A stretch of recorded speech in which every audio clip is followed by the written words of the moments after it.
क्या कहें, एक बात याद आ गई तो हम सुना देते हैं आपको। आपने एक बहुत बड़े विद्वान का नाम सुना है, महाकवि केशव।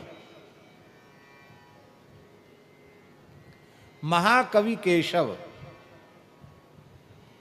जिन्होंने रामचंद्रिका नामक ग्रंथ की रचना की। महाराजा वीर सिंह जी देव के वो दरबारी कवि थे, महाकवि थे, पवित्र ब्राह्मण कुल में जन्म हुआ था और बड़े विद्वान थे वो। गोस्वामी तुलसीदास जी के साथ भी उनके जीवन का एक प्रसंग है। गोस्वामी तुलसीदास जी के पास जब काशी में दर्शन करने महाकवि केशव पहुंचे तो तुलसीदास जी ने कहा कि प्राकृत कवि केशव को आने दो। ये बात उनके कान में पड़ गई तो लौट गए वो। बोले हमको प्राकृत कवि इसलिए कह दिया कि हमने भगवान के गुण नहीं गाए हैं, हमने राजाओं का ही यश गाया है। अब इतने जल्दी कोई कौन सा ग्रंथ तैयार करें, तो उनको एक भूत सिद्ध था, एक ब्रह्म राक्षस सिद्ध था, वो बड़ा विद्वान था ब्रह्म राक्षस। उस ब्रह्म राक्षस से कहा कि भाई मेरा सहयोग करो और रात भर में कोई ग्रंथ लिखना है। तो रामचंद्रिका रात भर में लिखी उन्होंने ब्रह्म राक्षस के सहयोग से। और जब दूसरे दिन पहुंचे तो तुलसीदास जी बोले कि हाँ, भूत कवि केशव को आने दो। पहले कहा प्राकृत कवि, अब कहा भूत कवि। तब केशव ने चरण पकड़ लिए, बोले महाराज आप जैसे सिद्ध संतों से कुछ छिपा नहीं है। फिर भी बोले आपने कैसे भी राम जी के गुण गाए हैं, कुछ सुनाओ हमको। तो कुछ सुनाया भी उन्होंने। अब हम जो कहना चाहते उसको ध्यान से सुनो। इतने बड़े विद्वान दरबारी महाकवि, जन्म से पवित्र ब्राह्मण कुल में उनका जन्म हुआ, सारे गुण उनमें थे। वो कला प्रेमी थे, विद्या प्रेमी थे, साहित्यकार थे, संगीतकार थे, सारे गुण उनमें थे, पर भगवान की भक्ति उनमें नहीं थी।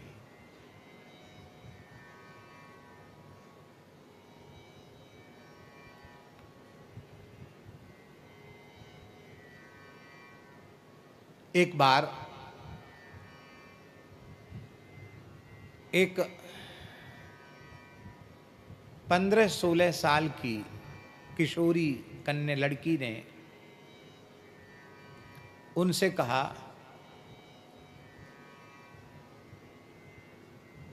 परम पूज्य श्री सागरिया बाबा की जय, जय जय श्री राधे। वाह, आज ही तो बाबा की चर्चा भई, आज ही बाबा प्रकट हो गए।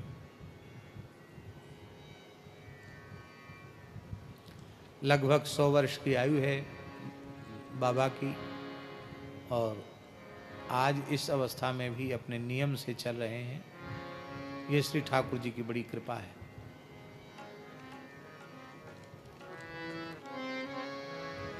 किसी 15-16 वर्ष की किशोरी युवती ने उनसे पूछा कि बाबा मैं अमुक गांव जाना चाहती हूँ, आपने रास्ता देखा हो तो बताओ। तो रास्ता तो उन्होंने बता दिया, पर बड़े उदास हो गए। उनके मित्र आए महाकवि केशव के, व्यास जी। तो उन मित्रों ने पूछा कि आप उदास क्यों हैं? आशु कवि थे। उन्होंने कहा केशव केसन अस करी, जसि अरिहु न कराए, 16 वर्षी यौवना, बाबा कही कही जाए। क्या करें, हमारे बाल पक गए। इन केशों ने हमारी ऐसी दुर्दशा कर दी जैसा कोई दुश्मन भी नहीं करेगा। 16 वर्ष की किशोरी हमसे बाबा कह के चली गई। और उनके तमाम मित्र थे, उनमें एक वेश्या भी थी। और वो लोग कहने लगे कि कोई आज मरेगा, कोई कल मरेगा, कैसे किसी का वियोग सहन होगा। ऐसा करो सब मर के एक जगह रहेंगे, एक साथ रहेंगे मरने के बाद भी।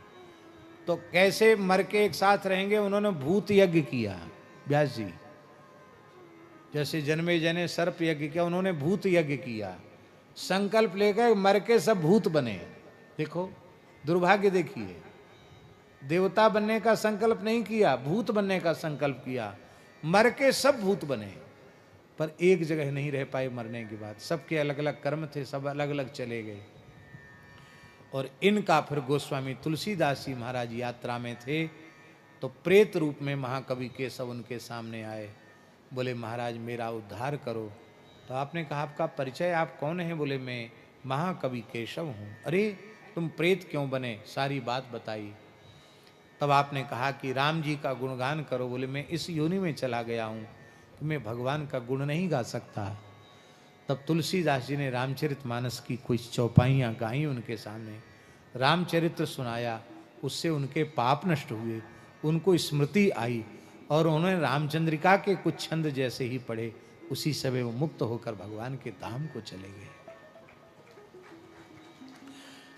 ये चरित्र स्मरण करने का हमारा प्रयोजन केवल इतना ही है कि सारे गुण हो में और भगवान की भक्ति न हो तो मरने के बाद भूत बन जाना पड़ेगा।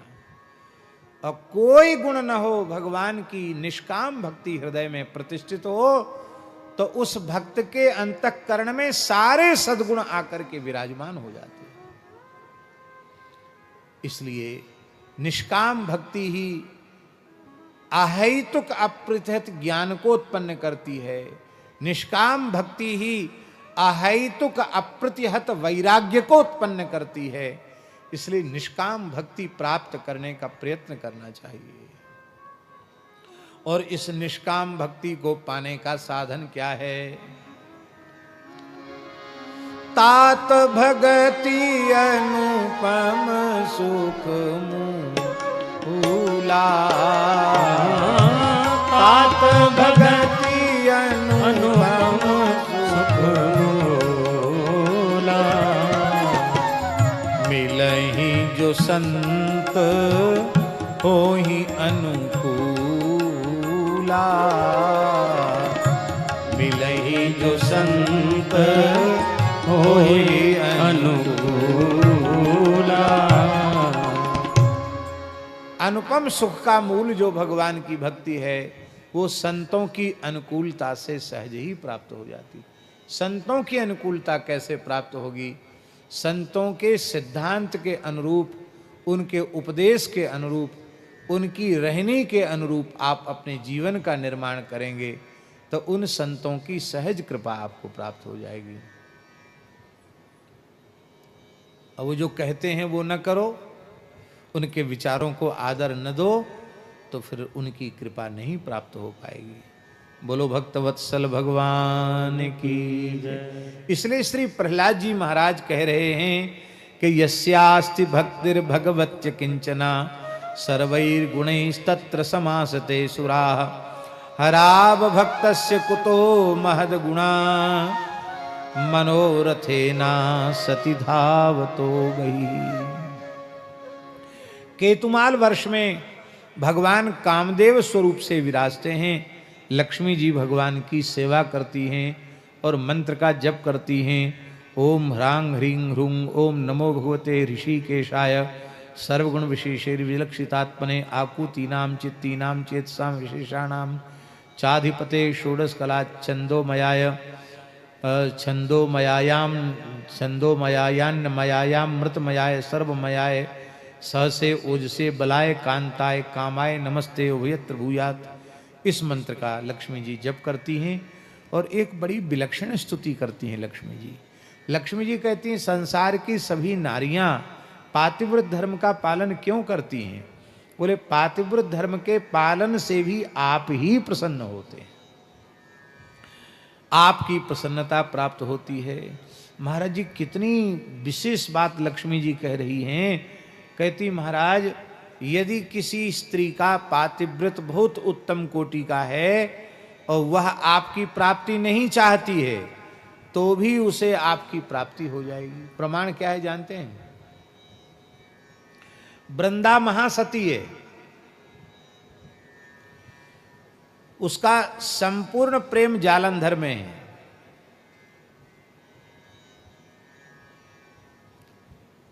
वो भगवान की प्राप्ति नहीं चाहती। पर उसका सतीत्व तो इतना उच्च कोटि का है कि उसका फल ही है भगवान की प्राप्ति। तो संपूर्ण कर्मों के फलदाता भगवान हैं, इसलिए भगवान फल देने के लिए गए, वो कुछ और कुछ करने नहीं गए भगवान। उसके पातिव्रत का फल ही था भगवान की प्राप्ति। ये समाधान कृपात्री जी के द्वारा दिया हुआ समाधान है। उसके पातिव्रत का फल था भगवान की प्राप्ति, इसलिए भगवान गए। और वो भगवान को तो चाहते नहीं, जलंधर को ही चाहती, तो भगवान जलंधर बन के चले गए। छल कर टारो तासु व्रत प्रभु सुर कारज कीन। भगवान पहुंच गए। और जब उसको पता चला कि ये तो भगवान हैं, ये मेरा पति जलंधर नहीं है, तो उसने कहा, अरे तुम बड़े पाषाण हृदय हो, तुम्हें दया नहीं आई मेरे धर्म को नष्ट करने में। भगवान बोले, हम धर्म नष्ट थोड़ी करते हैं, हम तो धर्म की स्थापना करते हैं। तुमने जो पातिव्रत धर्म का अनुष्ठान किया उसका फल देने आए हैं हम, और तुम उल्टा बुरा मान रही हो। हम धर्म नष्ट करने थोड़ी आए, हमको तो धर्माचरण का फल देने आए। कहा, नए से ऐसे तुम्हारी बातों में मैं बहकने वाली नहीं हूं, मैं शाप देती हूं, तुम पाषाण हृदय हो, जाओ पाषाण हो जाओ। भगवान बोले, देखो प्रेम में गाली भी खानी पड़ती है, कई बार मार भी खानी पड़ती है। हमारा तो अब प्रेम तुमसे हो गया है। तुम शाप दे रही हो तो हम अंगीकार करते हैं, लेकिन सुन लो, फिर भी हम तुम्हें तो छोड़ेंगे नहीं, क्योंकि हम जिस जीव को अंगीकार करते हैं फिर उसका त्याग कभी करते नहीं। तुमने कहा तुम पाषाण हो जाओ, तुम्हें शालिग्राम हो जाऊंगा, और तुम्हें तुलसी बनकर हमारी सेवा में रहना पड़ेगा। तो वृंदा ही तुलसी हो गई। बोलो तुलसी शालिग्राम भगवान की, अजहु तुलसी का हरि ही प्रिय। बाबा, हमारे यहाँ साधुओं में कहावत है तुलसी जी के बारे में, 4 प्रहर 64 घड़ी ठाकुर के ऊपर ठकुरानी चढ़ी। बोलो वृंदावन बिहारी। ठाकुर शालिग्राम जी, ठकुरानी तुलसी, तो 4 पहर 64 घड़ी ठाकुर के ऊपर ठकुरानी चढ़ी। हमारे एक महात्मा थे पुजारी श्री रामचंद्र दास जी, सुदामा कुटी के बड़े पुजारी जी, वो कहते थे, बच्चा तुलसी दल चंदन में डुबा करके फिर शालिग्राम जी पर चिपका देना चाहिए। क्यों? कहते थोड़ी देर के लिए तुलसी दल अलग हो जाए तो वो कहते थे, उनका सुना हुआ आप बता रहे हैं कि भगवान के माथे में दर्द होने लग जाता है कि अरे तुलसी जी कहाँ चली गई।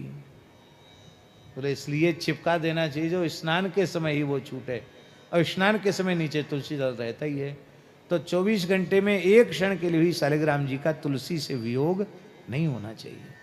यही बात लक्ष्मी जी कह रही हैं, स्त्रियो व्रतस्वाम ऋषिकेश्वरम स्वतो ह्याराध्य लोके पतिमाशा सतेन्यम तासाम न ते वै परिपांच पत्यम प्रियम धनायुंसियतो स्वतंत्रा। रम्यक वर्ष में भगवान मत्स्य रूप में विराजते हैं, और श्री पितरों के जो राजा अर्यमा हैं वो भगवान की उपासना करते हैं। वहाँ उस वर्ष के अधिपति मनु हैं। मनु महाराज भगवान की मत्स्य भगवान की उपासना करते हैं। मनु जी, ओम नमो भगवते मुख्यतमाय नमः सत्वाय प्राणायौज से सहसे बलाय महामत्स्याय नम इति, इस मंत्र का जप करते हैं। बड़ी सुंदर स्तुति करते हैं। हिरण्मय वर्ष में भगवान कच्छप रूप में विराजते हैं, और पितरों के राजा अर्यमा पितरों के सहित भगवान कूर्म की उपासना करते हैं। मंत्र का जप करते हैं। ओम नमो भगवते अकूपाराय सर्वसत्व गुण विशेषणानुपलक्षित स्थानाय नमो वर्ष्मणे नमो भूमने नमो नमो वस्थानाय नमस्ते, इस मंत्र का जप करते हैं और बड़ी सुंदर स्तुति करते हैं। उत्तर कुरु में भगवान यज्ञवाराह के रूप से विराजते हैं। पृथ्वी देवी भगवान की उपासना करती हैं, मंत्र का जप करती हैं। ये वाराह मंत्र है। ओम नमो भगवते मंत्र तत्वलिंगाय यज्ञ कृतवे महाध्वरा वयवाय महापुरुषाय नमः कर्म शुक्लाय त्रियुगाय नमस्ते। बहुत सुंदर स्तुति श्री धरती माता करती हैं। किम पुरुष वर्ष में भगवान श्री राम लक्ष्मण भरत शत्रुघ्न पूरे परिवार के परिकर के सहित राम जी किम पुरुष नाम के वर्ष में विराजते हैं। हनुमान जी इनके प्रधान पुजारी हैं। और श्री हनुमान जी किस मंत्र का जप करते हैं, यहाँ एक विशेष बात लिखी है। आर्ष्टिशेणेन सह गंधर्वैः अनुगीयमानां परम कल्याणीं भर्तृभगवत कथां समुपसृणोति स्वयं चेदम गायति। भगवान श्री राम अपनी लीला का संवरण करने के लिए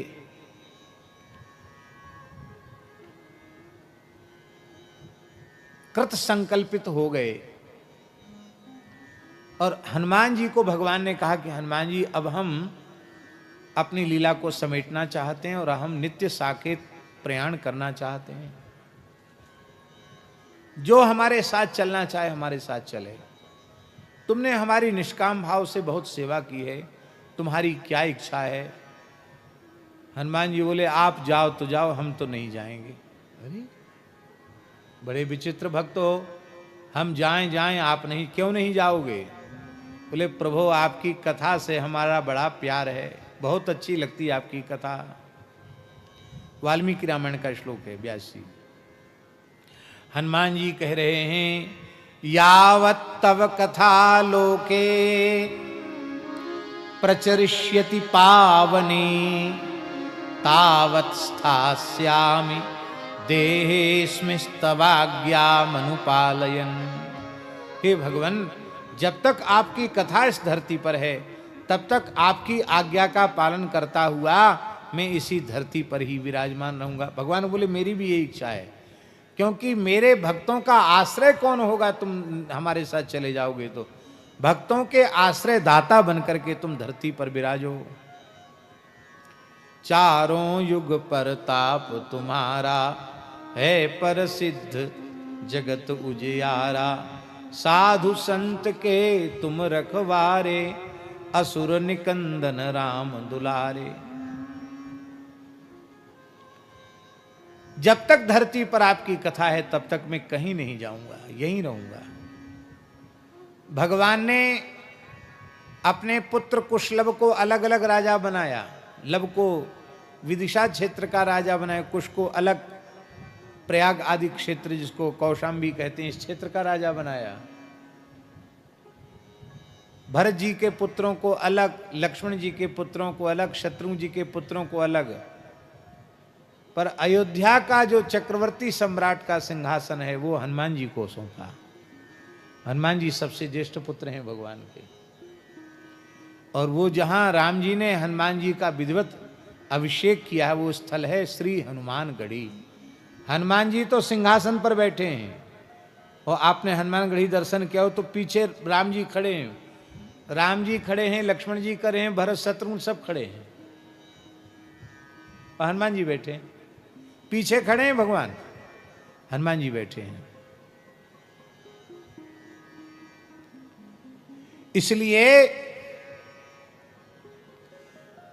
इस संपूर्ण धरती के एकमात्र सम्राट श्री हनुमान जी, रघुनाथ जी के द्वारा नियुक्त हनुमान जी हैं।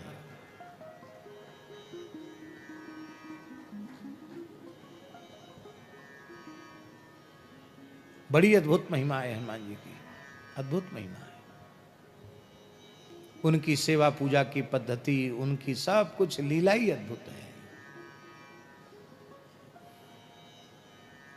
भगवान ने सोचा हनुमान जी को जिस दिन कथा सुनने को नहीं मिलेगी उसी दिन हनुमान जी धरती छोड़ देंगे, तब धरती का क्या होगा। तब भगवान ने किम पुरुष वर्ष में स्वयं विराजमान भगवान हो गए और हनुमान जी को वहां अपनी सेवा में रखा।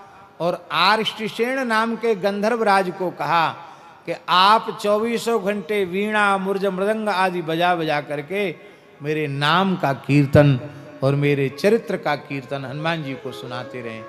तो भगवान ने ये व्यवस्था कर रखी है कि हनुमान जी धरती कभी न छोड़ें। हनुमान जी कभी धरती छोड़ते नहीं। संसार में सब जगह राम कथा बंद हो जाएगी, पर किम पुरुष वर्ष में आर्ष्टिशेण गंधर्व जो राम कथा गा रहे हैं वो कभी बंद होने वाली नहीं है। इसलिए हनुमान जी भी कभी धरती छोड़ने वाले नहीं। सब देवता धरती छोड़ जाएंगे समय आने पर हनुमान जी फिर भी धरती पर रहेंगे। बोलो श्री हनुमान जी महाराज की जय। हनुमान जी महाराज किस मंत्र का जप करते हैं? यहां लिखा है स्वयं चेदम गायति। वो केवल मंत्र का जप नहीं करते, मंत्र का गायन करते हैं। इसका मतलब है जप वाले मंत्र का जप किया जाता है और संकीर्तन मंत्र का गायन किया जाता है। अब ये गद्य है, अब हनुमान जी किस राग में, किस स्वर में, किस ताल में गाते होंगे ये तो हनुमान जी ही जाने, पर बड़ा सुंदर भाव है। ओम नमो भगवते उत्तम श्लोकाय नम आर्य लक्षण शीलव्रताय नम उपशिक्षितात्मन उपासित लोकाय नमः साधुवाद निकषणाय नमो ब्रह्मण्य देवाय महापुरुषाय महाराजाय नमः। इस मंत्र का गान करते हैं श्री हनुमान जी। इसका अर्थ क्या है? इसका अर्थ है कि हे श्री रघुनाथ जी, आप प्रणव स्वरूप हैं, ओंकार स्वरूप हैं। हे ओंकार स्वरूप पवित्र कीर्ति वाले प्रभु श्री राम, हम आपके चरणों में नमस्कार करते हैं, हम आपके चरणों में दंडवत प्रणाम करते हैं। आप कैसे हैं? बोले आर्य लक्षण शील व्रताय। सत्पुरुषों के सारे लक्षण और शील और आचरण आप में विद्यमान है। आप बड़े संयत चित्त हैं। सारा संसार तो आपकी आराधना करता है, पर आप कैसे उदार चक्र चूड़ामणि हैं। आप लोकाराधन तत्पर हैं। उपासित लोकाय, लोक की ही आप उपासना करते हैं, अर्थात लोकाराधन तत्पर हैं। और महाराज जी लिखा है साधुवाद निकषणाय। निकष जानते हैं? कसौटी को निकष कहते हैं। जब कसौटी पर सोना कसा जाता है तब उसकी परीक्षा होती कि खरा है कि खोटा है। तो हनुमान जी कहते हैं साधुता की कसौटी पर तो हे रघुनाथ जी आप ही खरे उतरते हैं। कितनी बढ़िया बात है। सब कोई कहे राम सुठी साधु, इसका मतलब है इस ब्रह्मांड के सबसे बड़े साधु आप ही हैं। हनुमान जी कहते हैं साधुता की कसौटी पर आप ही खरे उतरते हैं। आपके अतिरिक्त साधुता की कसौटी पर कोई खरा नहीं उतर सकता है। और ब्रह्मण्य देवाय, ब्राह्मणों को आप अपना इष्ट मानते हैं, आप ब्रह्मण्य देव हैं। ऐसे महापुरुष भगवान श्री राम को हमारा प्रणाम है।